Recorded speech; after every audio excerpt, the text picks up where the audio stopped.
Welcome back, friends, to a beautiful spring day on the homestead. So we've got a lot going on. Jack is, well, he's the superintendent of the 500-foot trench he's been working on. He's got his good friend Noah here, and they're working together. So I'm really taking a hands-off approach with the boys. I kind of explained to them what to do, how to work together safely around equipment, and I'm just leaving them to that. So we'll check in with them. Fortunately, my mom came and was helping watch the sweet loaf while Mrs. W is away, so I am upstairs working on her closet, or building her a beautiful walk-in closet. And well, just come and join us today. We got a lot of stuff going on.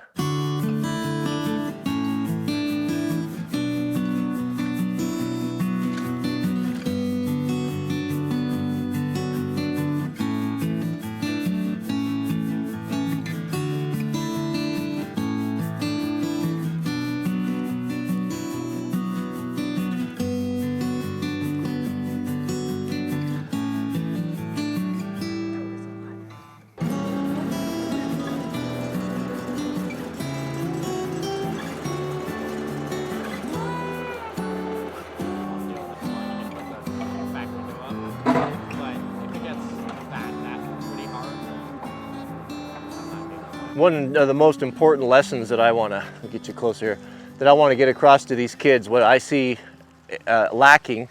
Boy, it's so dark. Is that better? What I see lacking is the ability to critically think. And here's the scenario, and you guys have probably all seen this before. You get, and this is not necessarily limited to young people. There's just as many men that do this. That you're on some guy's doing something. Let's say we're putting pipe in the ground, and you got an operator, and he's done operating, and here he is standing there looking at him. You know, I've told these boys, if you're not doing something on this job, then something is wrong. You need to be moving and you need to be working at all times, because you're wasting time. And then they keep wanting to get off the machine and you know, to do something by hand that they should be doing with the machine. That machine, if you're working it and if you're making those payments, it needs to be running. It needs to be running all the time. And the guy on the ground, his job is to support that operator and make sure that it's running. When you get done with your work, to get back to my initial point, was if you're standing around on a job site or you're watching someone doing something, that's not what you want to do. You should be thinking. Think about what the guy is doing. What is he going to need next, and have that ready to put in his hand? Is he going to need a shovel? Is he going to need a rake? Is his glue running out? Does the machine need topped off with fuel? You know, there's a lot of things. Is it a good time to stop and degrease the bucket? I can't abide guys standing around being told what to do. I love the analogy that King Solomon gives in the Old Testament when he says, "Look to the ant, you sluggard." What he's referring to is the ant doesn't need to be told what to do. The ant has a job to do, and he goes out and he works. He doesn't have to have a supervisor over him cracking the whip or making him work or operate under the threat of punishment or being fired. He knows his job and he gets it done, and he thinks about his work, right? And he's just a simple little ant. But here we have these grown men and capable boys that don't have the ability to think about what they're doing and what could be next. I'll tell you what, if you're starting a new job, if you're a young man getting into construction, it doesn't make any difference, whatever you're doing. If you pay attention, if you engage your brain, don't be getting on your phone, don't be listening to earphones or anything like that, but watch the guy you're working with and think about it. What's he gonna need next? What's gonna happen? And when you're moving from point A to point B, if he sends you to the truck, hey, I need a shovel, I need an extension cord, look around on the ground and see, is there anything here that we're no longer using that we might be able to take and save a trip? So at the end of the day, we're not spending 20 minutes and wasting time and wasting trips. Always be thinking. Is lunch coming up? Did you just go for some tools? Grab the guy's lunch, make sure he has water, but always be moving and always be thinking and always be working, and you will be in the top. I mean, there may be 1 in a million guys that will have the ability to do this. And when the layoffs come and when the promotions come, you're not going to be the guy who gets laid off. You're going to be the guy that's going to be running the crew before you know it.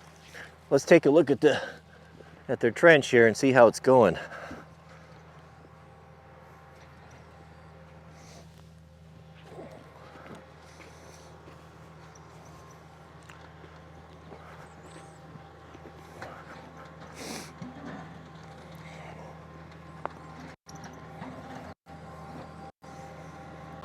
How's Fuller doing on the backhoe there?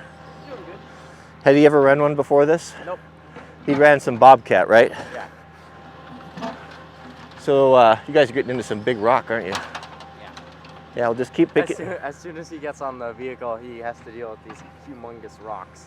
There was one that was spanning the entire trench, and so I had to get in there and pull it out for him.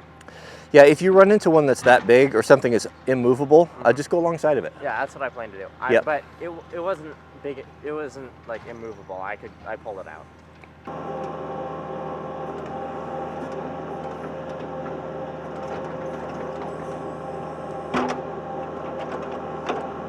Do you see a problem with that rake? Yeah, it's pointed upwards. I'm taking it right now. Okay, when you put a rake down, what would be a better way to go?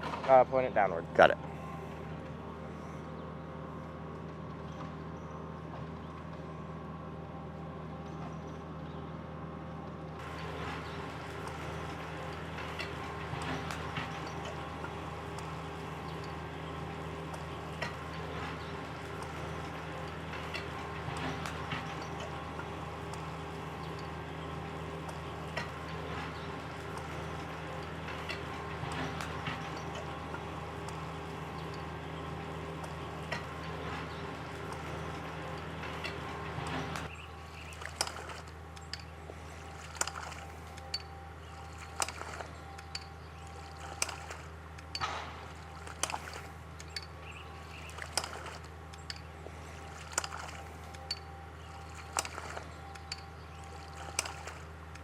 Do we have a new laborer on the job site?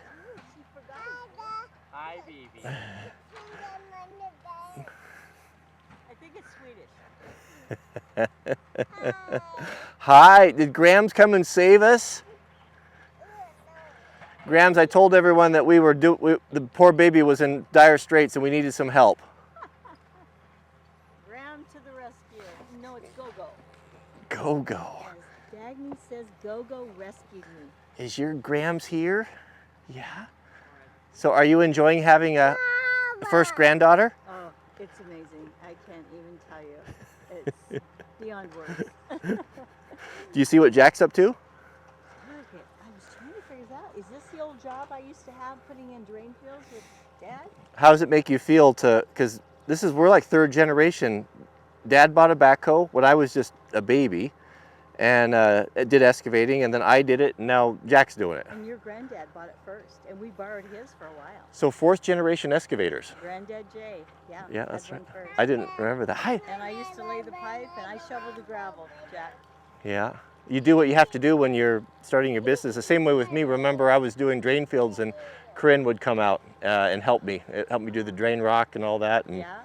And I remember chasing parts for you and running all over town, and yeah, it's tough in the beginning trying to get going.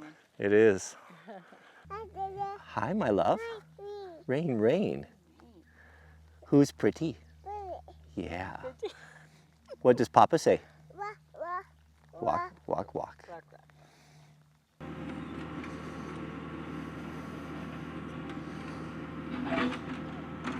I see the boys have come up with an interesting rain guard.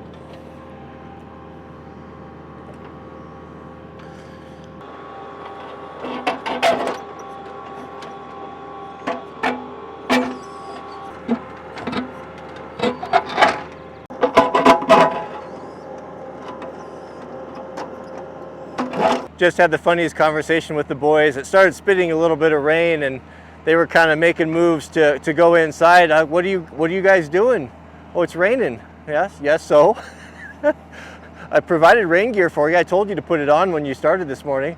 Oh,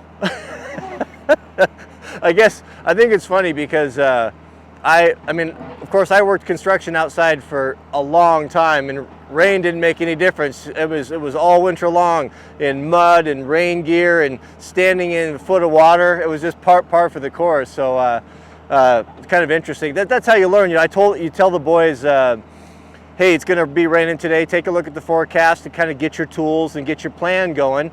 Think about, before you start, think about what you're going to do. Well, of course, they don't do that. They're teenagers, so they take the route of least resistance, and so now they get to work in cotton and get to experience that, and then they'll know. So there's no amount of telling sometimes. You have to experience it. They have to get out and get cold and wet and muddy, then they'll know. I'll bet you next time they'll come down with their rain gear, so we'll see how that goes.